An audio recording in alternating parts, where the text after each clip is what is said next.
Good evening, ladies and gentlemen, and welcome to another episode of Through the Curtains Talking Talent. This is our first episode in a while, but I'm your host, Tommy T, joined as always by Double K and Smokey Z. And guys, this has been it's been probably over a month or so now that we've actually had a show to review. Yeah. One of the last shows that we attended for Classic Pro Wrestling up in Alet, we had so many other things going on that we never actually ended up doing a review for that. So I do apologize for CPW because we do make it a point to do reviews for the shows we attend, and that didn't happen. And we accept responsibility for that. But we did get the opportunity, I guess it was a little over a week and a half ago now, to attend VCW Vanguard Championship Wrestling show in Norfolk at their home of the Norfolk Masonic Temple. So a stacked card that night, and VCW never fails to put on a great show. And being inside, what I consider to be the home of VCW at the Norfolk Masonic Temple always adds a little bit more to it. The stadium, the lights, the music, the sound. It makes it a little bit more special than what you get when we go to some of the other venues. So we'll go ahead and get kicked right off. VCW show had originally the special guest of the evening was supposed to be none other than the original bad guy, Scott Hall. Scott Hall then decided that he was going to post on social media that VCW needed to stop advertising him for a show that he never agreed to go to. And we supported VCW when they responded to Scott Hall by basically saying, hey, you had a contractual agreement with us. You had already missed your original date. This was supposed to be the makeup date. And he bailed on them again. Yeah, I mean, it's super special when you can't make up the makeup date. Yeah. Right. I mean... Well, but so, as a wrestling fan, it would have been cool. I would have preferred Scott Hall over Scott Steiner. Oh, no. Absolutely. Yeah. But the reality of it is that, mishaps happen. I get that. But this was something that was planned way in advance. So shame on Scott Hall for, not following through with his commitment. If I were VCW, I don't know that I would look at bringing him back anytime soon.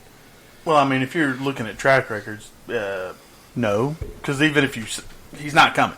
Right. Yeah, I mean, he doesn't have a track record for showing up. Would you even want to try to invite him back, period? Yeah. I mean, maybe at some point. It would be a while. I think the person that says this best in the wrestling world is Steve Borden, who says, in the wrestling world, you never say never. That's true. So, because you just don't know, even as someone who loathes CM Punk, I don't think that they're... Wait, you do? You don't like him? Well, just as much as you love Sami Zayn. So, we may have our first live on-air fight. So, if that's the case, you know what I just realized, too? This is the first episode on Through the Curtain, or Talking Talent, that Smokey Z actually has a voice. Smokey! I noticed it was extra smoky in here. Yeah, it's his vape. Little fog. That's right. So, you should be sponsored. Don't encourage him. Hey. You should be sponsored. Folks, one of the things that I also do want to do is I do want to apologize to you. We had advertised a live broadcast from the Norfolk Masonic Temple for VCW, and due to technical difficulties when we got on site, we were unable to broadcast that live. And the one of the reasons why, because I'm a huge advocate for, we explain ourselves when we don't follow through on our commitments, was the music inside, the acoustics of that facility were not permitting us to be able to broadcast really over top of that music. And so it was creating a problem where you couldn't hear us talk without us screaming, and when we scream into the microphone, it creates reverberation, and it just wasn't a quality production, so we decided to abandon it. We have worked out with VCW staff a better arrangement for the next show that hopefully will allow us to broadcast live from their location so that we can continue to support their program. So, stacked card from VCW at the Masonic Temple. We talked about this the night of. I wish we could have been on air for it, for folks to hear the emotions and the responses that we had during this match. Yeah. But the first match of the night was Brian Scott versus Colby Carino. We talked about it that night at the show. What a match. This was main event quality, outstanding performance. It was outstanding. There were several spots in it that were pulled off well, and they even had a few slips and misses. But the way they recovered it made the entire match worth it. Well, what I felt, I was thinking about this match earlier today. What I felt was really good about the slips and the misses. Mm-hmm. It gave the feel of a real fight. Right. That's fair. It gave the feel of a real fight. How many times have you ever seen a real fight? Whether it be when you were in school or a boxing match or anything that doesn't have some slips and some misses and it doesn't go perfectly. So for me, if you stop and think about it that way, I thought it was pretty awesome. For me, I think we even said it that night too. I think this was the match of the night that led the show off. Yeah, after the match, we all said that was going to be a tough one to beat. Oh no! Starting the night off. Yeah, I mean, we talk a lot on here about setting tones and getting your first match out of the gate sets the tone for the entire night. That one set the bar pretty high. It set the bar really high, and I think every other performer had to raise their game to keep up with what went off in the first match. So we've seen Colby Carino. This was the first time I'd seen Brian Scott perform, but we've seen Brandon Scott, but not Brian. This is the first time for Brian. But we've seen Colby Carino before, and I don't know, other than putting him in the ring against Shane Douglas, I don't know that there's been a bad match that I've seen Colby Carino have. Well, let's get one thing real straight, real fast. Colby Carino did not have a bad match against Shane Douglas. That's fair. That's was all fair. Shane Douglas. That was Colby Carino saved that match from being, atrocious. Yeah, it already was. I mean, Shane ruined it before the bell ever rang. Yeah, fair. With the promo. Yeah, with his promo and his double fanny packer. Packer, double fanny packer. Right. Just wanted to be clear in case there was any sort of confusion on the listener's part. Packer. There's never any confusion. No, I think there was potential there for accents to cause confusion.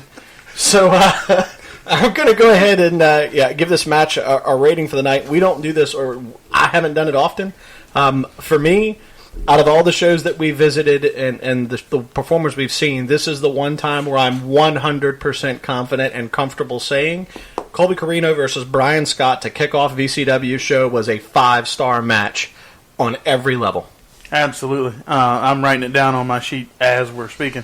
I mean, right out of the gate, you had the best match of the night. Absolutely. Yeah, I agree, because at the end of the match, I was just like, wow. Exactly. I mean, it's the best match of the night on a card and on a show that people are going to hear us talk about that was full of great matches. So the fact that this was the match of the night right out of the gate says something huge. Yeah, I mean, it was a show that it was kicked off, but I'll tell you that, and this is no discredit to either of those two performers, but the tone that it set made it really difficult for VCW to sustain that throughout the entire program. Yeah. I mean, VCW always puts on a good show. Mm-hmm. We've never gone to a VCW show and gone, man, that was awful. That was terrible. Nope, never. Not one time. And so I'm comfortable saying that I think they set the bar too high with that first match. Only because it doesn't do a discredit to either of those two individuals, but it does impact the fans' perception of the rest of the matches on the card. Yeah. So, we've talked before about how different people have different philosophies and thoughts on the idea of a bring-down match. This card didn't really have a bring-down match. The closest thing to it was probably the Lucky 7 match that they had for determining who was going to be the last entrant in the Liberty lottery next month for VCW. But we went straight from Brian Scott and Colby Carino into your favorite, the Mid-Atlantic Badass Damian Wayne versus Max Morrison. I'm sorry I didn't have the music queued up there. It's fine. But so Damian Wayne, true to his character, always puts on a good show. But this gave us an opportunity to see something different out of Damian Wayne that we hadn't had the ability to see yet. Yeah. It was almost a little bit of a comical start to the match. Damian Wayne getting dizzy after the headbutts that he was trying to deliver. Trying to find where he can orient himself so he can continue the match. I almost feel like, whenever we've seen Damian Wayne, he's always a very talented individual, always performs very well. But I almost feel like in his new role with this heel gimmick, I almost feel like he enjoys it a little bit more. Yeah, I'm going to go with you. I know for a fact that he enjoys it. I mean, you can see it. You can see the look in his eye. You can see the look in his face when he comes out. He loves hearing the boo. He loves being the bad guy. He eats it up. And, he plays that part really, really well. Yeah. Seems like he can be more of himself being a heel than So you're saying he's a bad guy? Is that what you're saying? No, I'm not saying he's a bad guy. Well, he is the Mid-Atlantic badass. I'm just clarifying. So I don't think Damian Wayne's a bad guy, okay. But I will tell you one of the things that I've really enjoyed, too, is if you follow him on social media, he lives and breathes this business. Yes, he does. And so, I mean, non-stop leading up to the matches at the multiple different promotions that he's working with, he lives and breathes this business. So he talks about and even tries to work to promote the folks he's wrestling against. Yeah. So if you're an up-and-coming guy and you want to figure out what's a way to leave a mark and leave a legacy in the independent scene or wherever it is you're trying to go, I would tell you, do nothing more than what Damian Wayne does. Own your role, live and breathe it, commit to it, and make sure that you don't ever stop. Yeah. I mean, because he's no spring chicken, but he still moves around, in most cases, better than some of the guys that are half his age. Yeah, I mean, we haven't seen a Damian Wayne match where it's been any sort of a factor. No, I mean, he put Shane Douglas to rest. Oh, come on. In the first 3 minutes of a match. Yeah. I mean, it's not... And I don't say that to be any kind of discredit towards Damian Wayne. It's just, it's the guy can still go. Yeah. Without any question. We did get to see his pile driver, which, again, we've talked about before. I don't think I've ever seen one done better, except for maybe from Jerry Lawler himself. But they just put on a great match. Yeah. Well, you know what this match also gave us a chance to finally see? We saw Max Morrison in a match against, I'm trying to figure out how to say this and not actually alienate anybody, against a top competitor. We'll say a top competitor. That's fair. That can just really, really go. And I was really impressed with what I saw out of Max, the headbanger. Yeah. He gave it everything he had. He gave Damian Wayne everything he had. Yeah. And I liked what I saw out of Max that night. Was actually able to talk to him briefly about an hour or so after the match was over during intermission, and was able to just, actually shake his hand and tell him, he did a hell of a job. It was a great match. And I think it was a great matchup because they both have very similar styles. That both like in your face. Mm-hmm. It's that roughneck kind of approach that Damian Wayne has mastered throughout his career. But I think that both of those guys are remarkably talented individuals. I think Max Morrison has a bright future ahead of him. Yeah. As other opportunities come along down the road, he'll get better opportunities to showcase himself. So for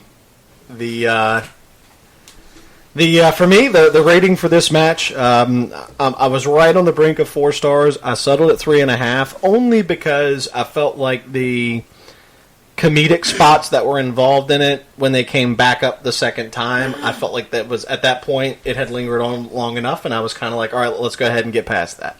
But that was it. It was still a match I thoroughly enjoyed. 3.5 stars. That's where I am. Yeah, I mean, I gave it 4. Again, I thought it was a fantastic match. I didn't really see anything. I thought it was pretty flawless. The comedic spots, though, I enjoyed that because that's something that you don't see every single time. Sure. Especially in a Damian Wayne match. They're normally pretty straightforward, pretty smash mouth. First smash mouth of the night. That's one. Uno. But just seeing him work, and seeing him work like that lets you know that you don't get the same thing every single time. It doesn't get stale. Yeah. So. Yeah, I'll agree with you on the 4 stars. Just like I said, they both matched up very well. Had similar styles, and it was just real fluent. Mm-hmm. Yeah, I mean it fluent. Here, Smokey just used a big word. I know big words. Wait a minute. I know big words. So, does he have a dictionary under that tablecloth over there? No dictionary. I know big words. So, moving on to our next match of the night, Ken Dixon versus another individual who I had not had the ability to see perform yet, Caleb Conley. And I'm going to tell you right now, Ken Dixon we've seen before, puts on a great show always. Mm-hmm. Caleb Conley, a remarkably talented individual. There were a lot of spots in that match where I was confident one of them had killed the other. Right. Yeah. But they didn't. And, you know, as I'm sitting here and I'm looking at my own rating for the match, I just lined through it because now I'm remembering all the different parts of it and the moments that were in that match. You know, again, a few minor missteps here and there, but I think we've come to expect that in these matches that are so constant and non-stop in their movement. Right, but there again, think of what I said earlier. Right, and well, that's why I'm thinking of it in my head as I'm going, you know, I get it. Yeah. You know, it's going to be interesting to see where Caleb's career takes him. You know, Ken Dixon is a pretty well-known name across the indie scene, at least in Virginia, West Virginia, the Mid-Atlantic area, so to speak. But I'm looking forward to seeing additional matches from Caleb Conley, and I would encourage anybody that's out there that if you have not had the chance to see any of these performances that we've talked about so far tonight, then I think if you get the opportunity, you need to take advantage of it. Caleb was an outstanding performer. One of the few guys that had everything. He had the music, he had the ring gear, he had the presentation, he had the ability to talk, to feed into the match, to ad-lib throughout the match, to execute the moves. I mean, he just had everything that you would want to see. And I guess the right way for me to say this is as an amateur professional wrestler. So I'm not sure that that's an oxymoron in itself, but Smokey, do you know what that is? Smokey, pull your dictionary out.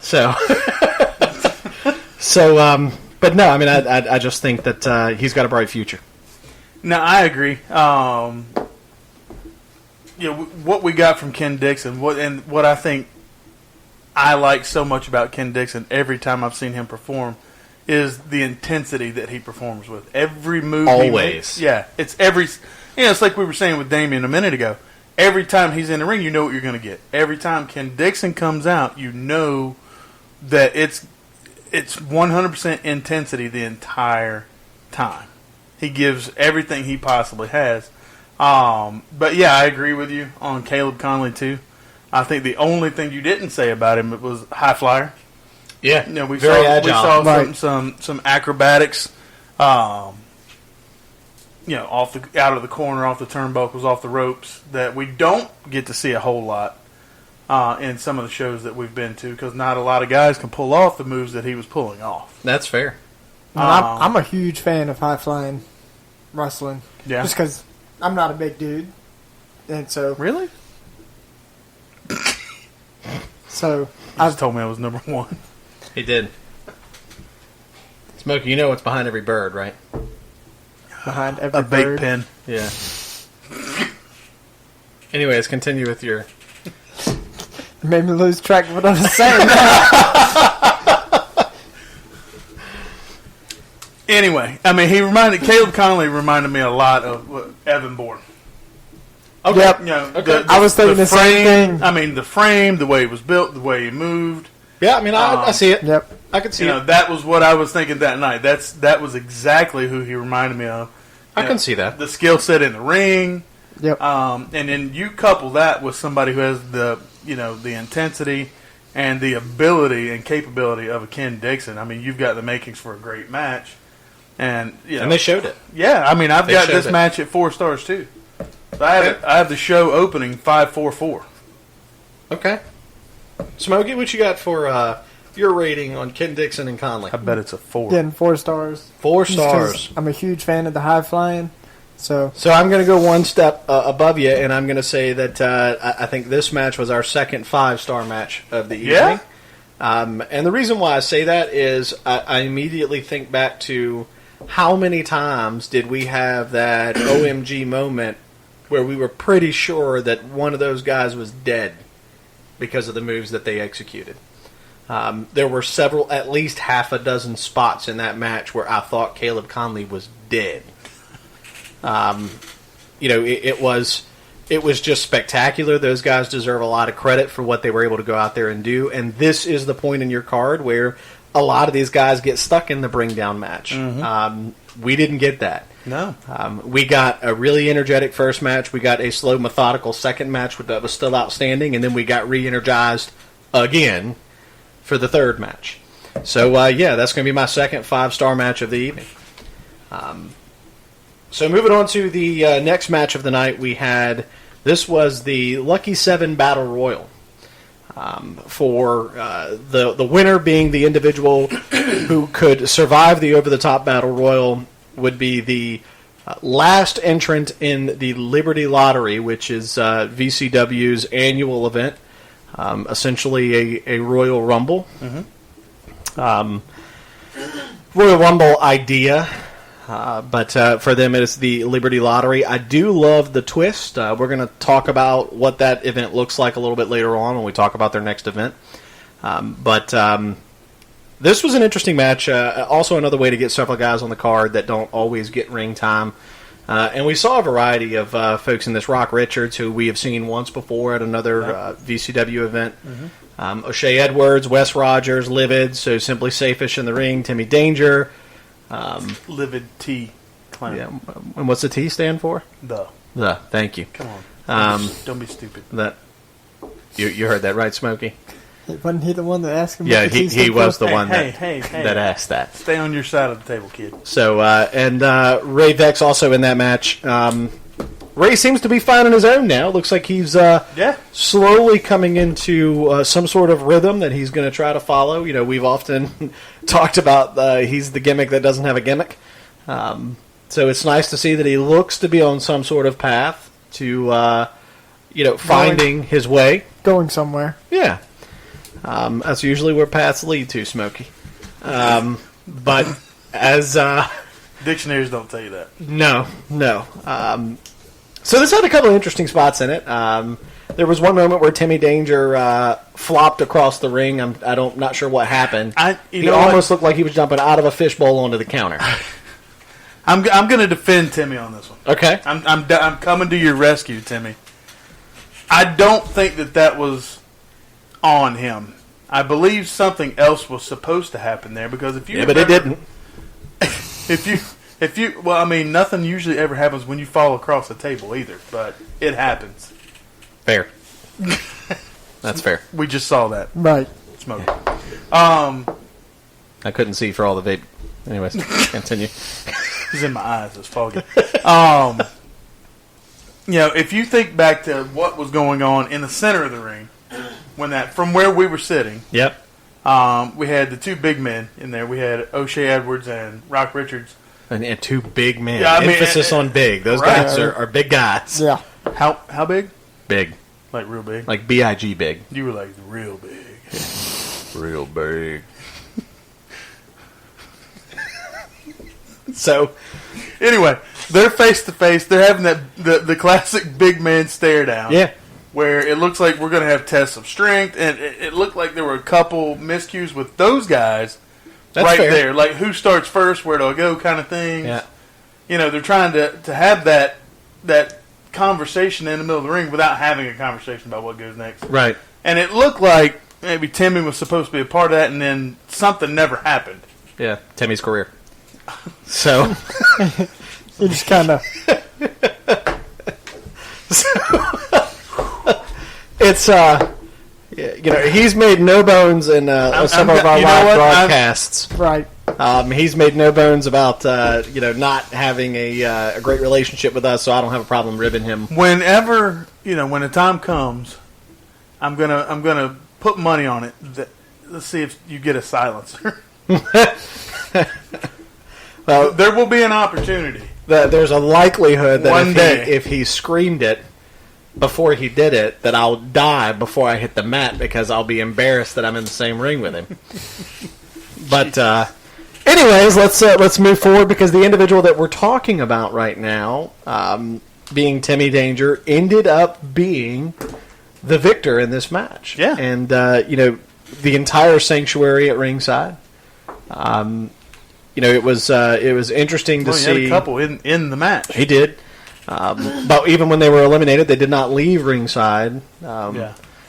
They stayed out there with Sharky, and Timmy took the victory at the end of this. Timmy Danger will be the final entrant in the Liberty Lottery next month. He made good on his prediction. He did. He said he was going to do just that. Yeah, I mean, 2 months earlier, had predicted that he would be the winner. But it's easy to win when you're surrounded by your friends in there. That's true. What do you think would have happened had it come down to, Mike O'Ridge or Ray Vex versus Timmy? Do you think they would have laid down for him? Good question. Right? That is a good question. I'm full of good questions. I don't know what else to tell you. Well, there goes Smokey. He might need to borrow your vape in order to fit his head through the doorway as he leaves. How's the vape going to get me through the door? It'll cloud your vision. Got you. So, anyways, moving on past that. Overall, a great segment. I always enjoy being able to see Wes Rogers and Livid the Clown in the ring. For me, not the best match of the evening, so I've got 2.5 stars on the Battle Royal. See, I went 3. Just was it the greatest match I've ever seen? No. Could I have very easily gone with you and said 2.5? Absolutely. But it's still the story behind it. It was interesting. We see so much lately on the bigger shows where there's a decent match going on, but the story behind it absolutely sucks. Right. Okay. Let's see where you're headed with this. See where I'm headed with this? Let's see where you're headed with this. At least here, there was a story behind it that did not suck. It was good. You had Timmy's bold prediction. You had the Sanctuary in the ring with him. It had the pieces that were needed to have a good match. So, if nothing else, to get it above that 2.5, it was interesting. It had your attention. Okay. I'll give you that. I also went with 3 stars. Like you said, it's not the best match I've seen, but it's also not the worst. So, immediately following this match, we got to see Phil Brown, who is just a massive specimen, and it's always a rare treat to be able to see him.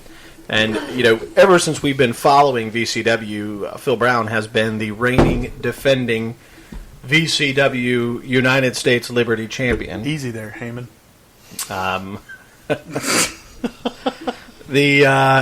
least he's got the hair to go with it. It's true. That's... it's a good thing we're recording because what I wanted to say to you right then would have been rated explicit. I just thought of what we can get you for your next birthday or Christmas. A ponytail? I'm going to get him one of those little baseball caps with the ponytail attached to the back, and you can be old school Paul Heyman. I'm going to cut his microphone off. He said at first he knew what I was going for. I will do the show myself. Give him the one earpiece headset. If you do it by yourself, you can do it with a ponytail. That's I hate you.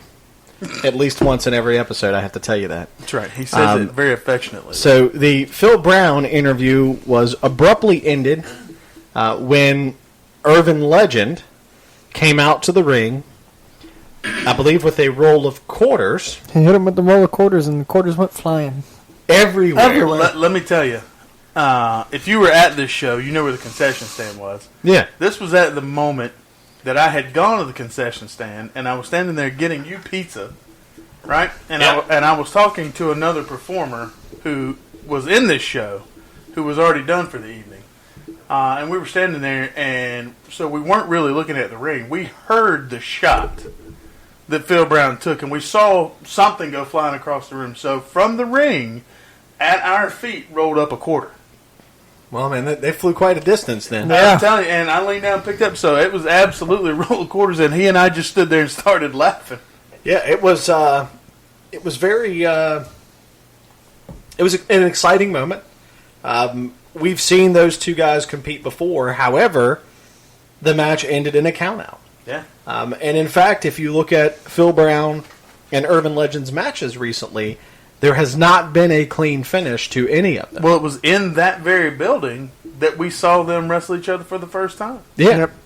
So, we found out later on that night that the commissioner of VCW, Mr. Pontus, agreed I mean, that's... So he agreed and made the match announcement that Phil Brown will defend his VCW United States Liberty Championship at Liberty Lottery in July against Urban Legend. Not only is he going to have that match, but it's going to be a last man standing match. So, and that's a big dude to be in the ring with in a last man standing match. Yeah, I'm not sure how well that's going to go for Urban Legend.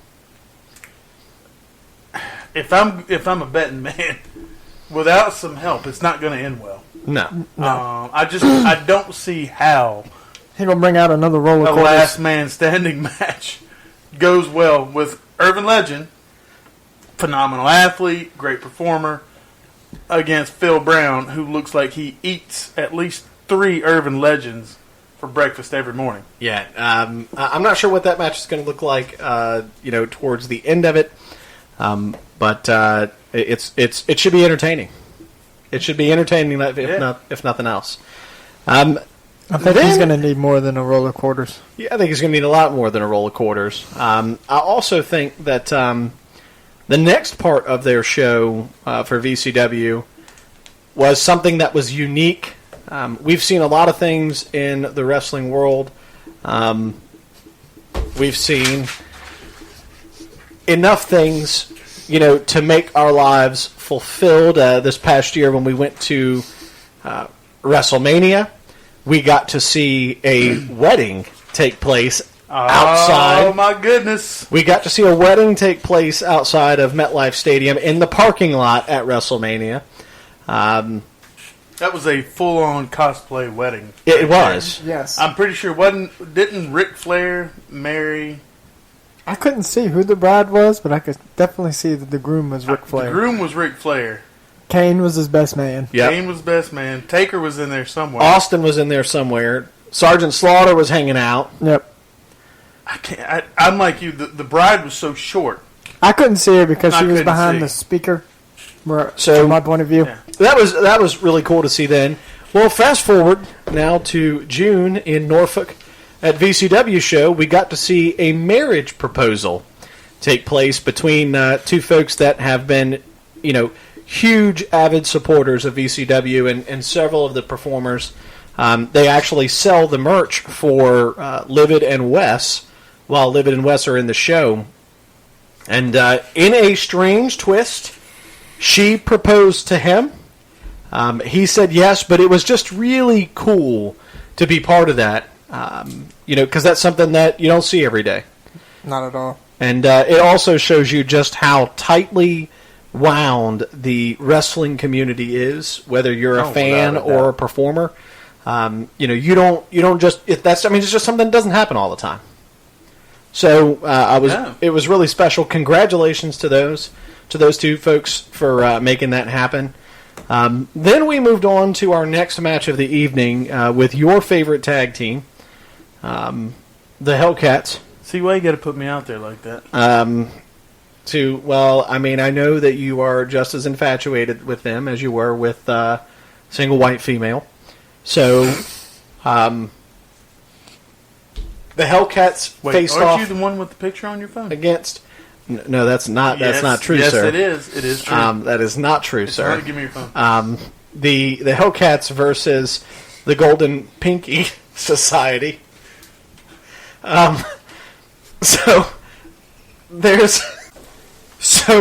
Looking at that match, the Hellcats versus the Golden Pinky Society, we've had the opportunity to see both of these teams perform before. You've been critical of the Hellcats in the past. We've often said that we were looking for us to have the ability to see both of these teams perform at this level was really cool. The Hellcats no longer have the advertisement for narcotics laced across their belt, but Laced? that Was that on purpose? perhaps. Okay. So, what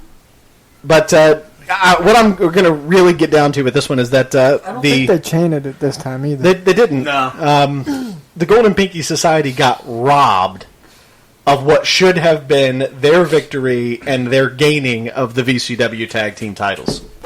So here's why I'm critical so often of the Hellcats.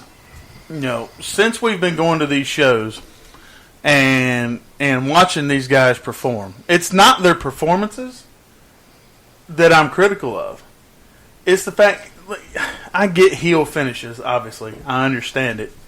But it's every single time that these guys have a match that it ends in a DQ. Is that their fault, though? I'm not blaming necessarily. I'm just, when we get to see them wrestle, when we see them actually in the ring performing, it's good. I don't really have any issues with that. But when's the last time you saw one of their matches end in a pinfall or a submission? Well, I don't think we have seen that yet. No. There's my point. Like, there comes a time where you just see the same thing enough and enough and enough and over and over and over that particular finish gets old. Okay. All right. I see. I see what you're saying. I think we've seen them get DQ'd 3 of the last 3 times that we've seen them perform. Yeah. I agree with you. So, I mean, I agree. We have not had the opportunity to really see them perform and end a match with either a pinfall or a submission. However, I still just... This was probably the best match that I've seen them in so far. All right. I'm okay agreeing with that. Yeah, I mean, it was... but there was great teamwork in it. There was great tag team spots in it. I mean, it was really cool. Because one thing that we've given the Hellcats credit for is they're really good at working that traditional tag team angle of isolating your opponent in your corner. So those guys are they are talented. I still struggle with Fall Out Boy when they're coming out, but it doesn't really. It doesn't fit them. Right. The music does not match the entrance. I think I get what they were going for. It just doesn't do it for me. I'm sure it does it for a lot of people. But it's not what I would have expected. It's like the oddball. Yeah. But you know what? If they enjoy doing it and folks like it, then what difference does it make?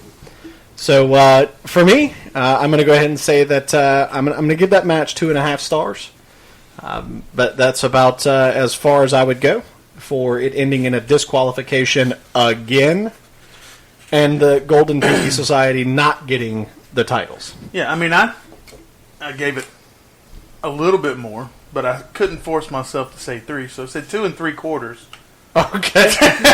I think it's the first time we've done that. Yeah, that's the first one, right? But the match, when the match was ongoing, was a good match. And I probably, had this match ended, no matter if they retained or dropped the titles, probably would have ended up going 3.5. Because the match itself was really good. Yeah. But,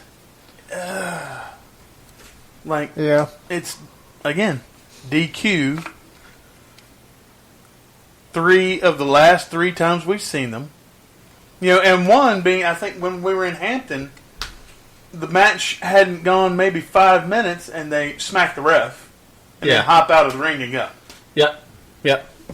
These guys are super talented. Let's finish a match out. Yeah. And see what happens. Smokey, where'd you get them? I put them in a 2. Like you said, the match was good up until the DQ. The DQ kind of just ruined the whole thing. Smokey Z got them down for a 2B. 2B. Those. Got it. Dose B. So immediately following that match, we had the opportunity to see another episode of Luli's Lounge, a local celebrity who is an avid performer at the Funny Bone there in Norfolk, and he introduced his special guest of the evening, which was none other than Big Papa Pump Scott Steiner.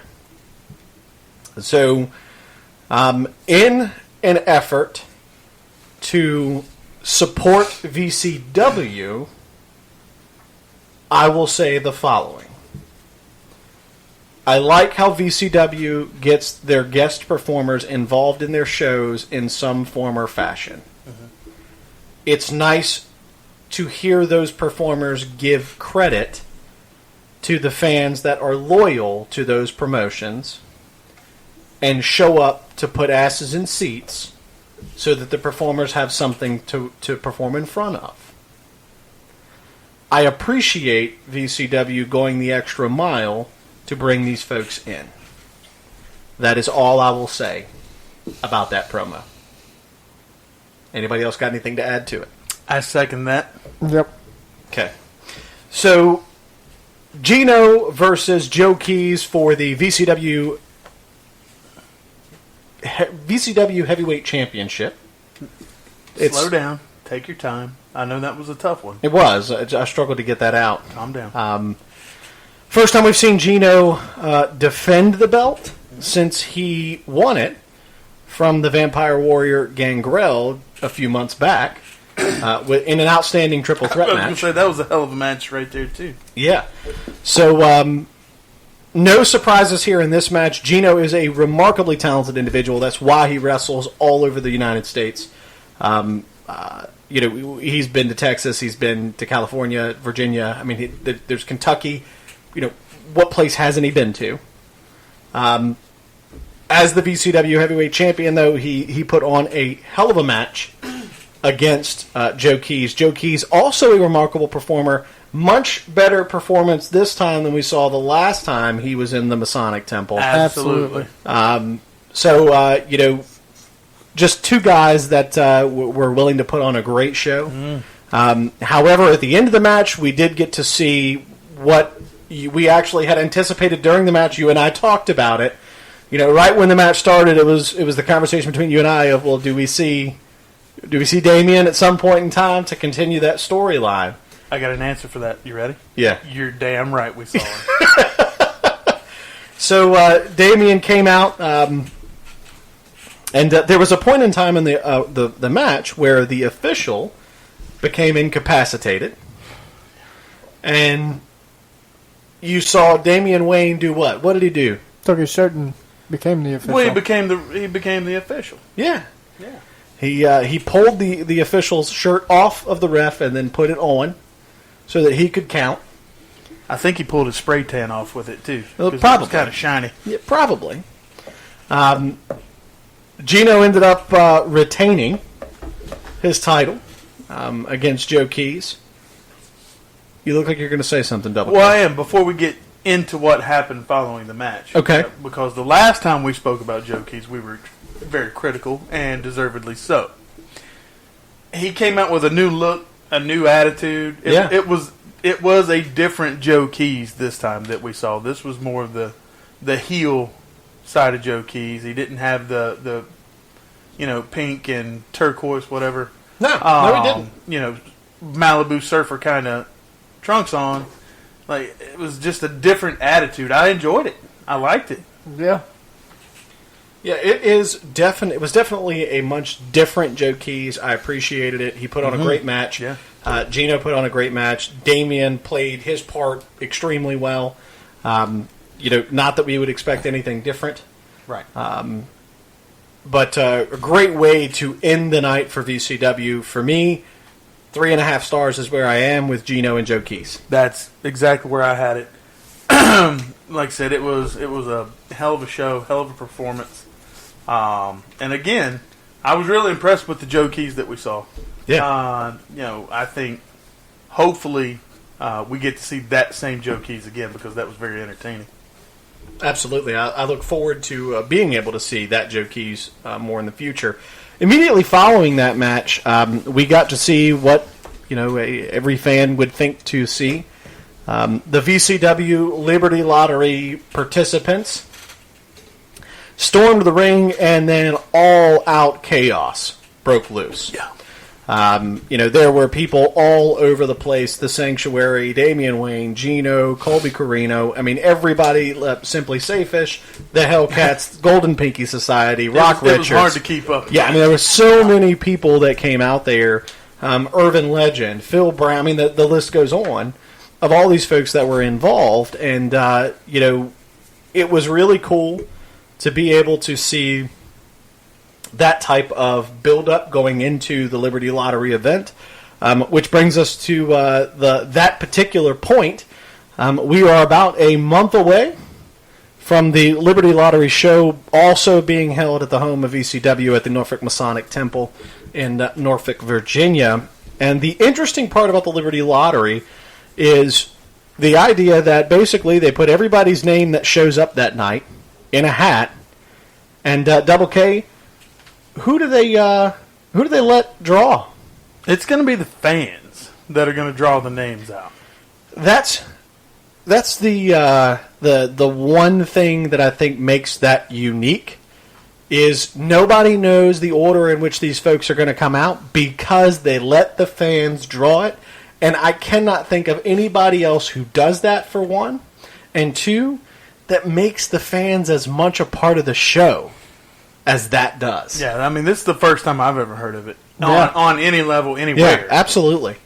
So we are super excited to be able to tell you that we will be there, hopefully broadcasting live from that event on July 27th. And if you are anywhere in the Tidewater area for Virginia, I'm going to tell you that on July 27th, I expect you to be in Norfolk, Virginia. I expect you to be in the Norfolk Masonic Temple for VCW's Liberty Lottery on July 27th. Their special guest that night is none other than WWE legend Hacksaw Jim Duggan.